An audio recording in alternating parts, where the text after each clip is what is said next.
Achana koda ogota yala fogara sololo yala fogara sololo irga sabaf manabate irransa kodo miroro yakira de bisiroro achana koda odira ya jajabe garakesa ya jajabe garakesa Abadu ya kutatako irate gabiya pasa otatiksa biya pasa indirisa saminti pa para onge kana kurila kamare para onge kana kurila kamare ingunguma onne pida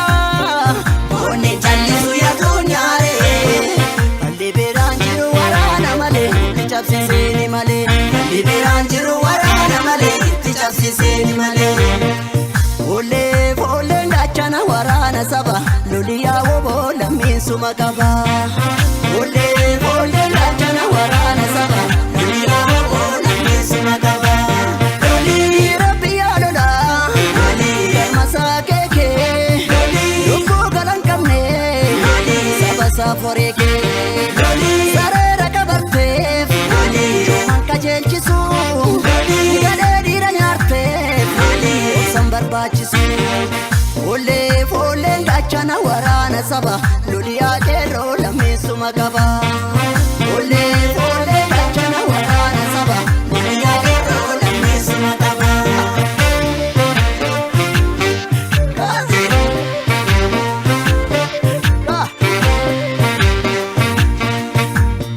shimala gomalo shimala dirri kabate bokisu kabadini rorisu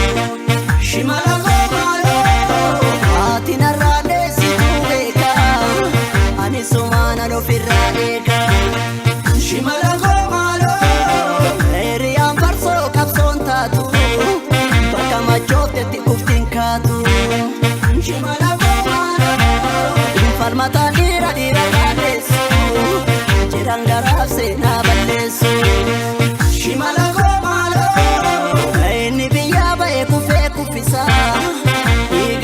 biya pasa tiksa shimala komalo shimala dirri kabate bokisu biya pa kabadini rorisu onni pila sangindira irin pila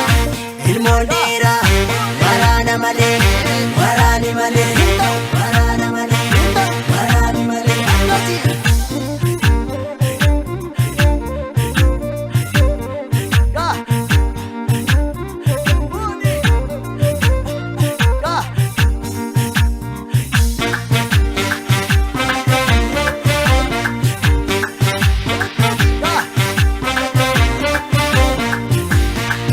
Achana koda ogota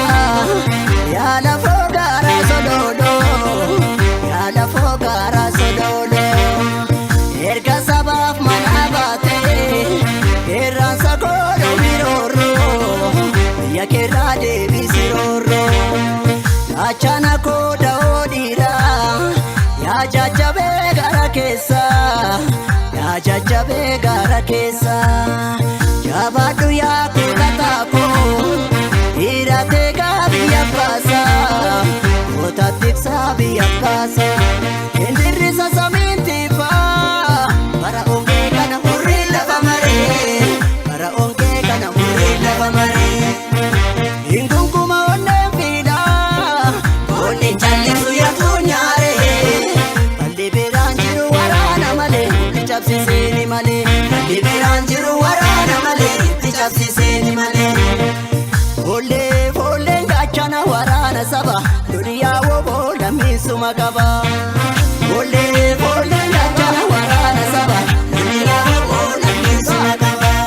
loli karri abangamne loli yeronin chufamu sammi lontu gamne kabajamu. Gamni hin eeggatu jabeeffata malee irri sargalaatu wareegama malee. Foollee foollee gaachana waraana saba duniyaa woboo lammiinsuma qaba. Foollee foollee gaachana waraana saba duniyaa qeerroo lammiinsuma qaba.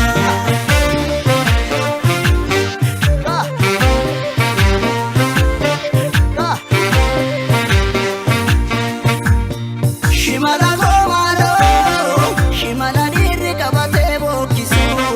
biyyi abbaa qabatiin roorrisu. Shimala goomaaloo shinigaa iyyite ingoota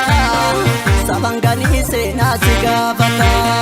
Shimala goomaaloo yoo gadeenis nyaatte galaadhiila qoonni harkaan kennu falmuutti jira. Shimala goomaaloo haallitti keessa bookkisa kormii garuma meeqa nutti roorrisa ormii. Shimala goomaaloo qilintoo yaasileessituu dhiira qoonni harkaan kennu onneen fiidha.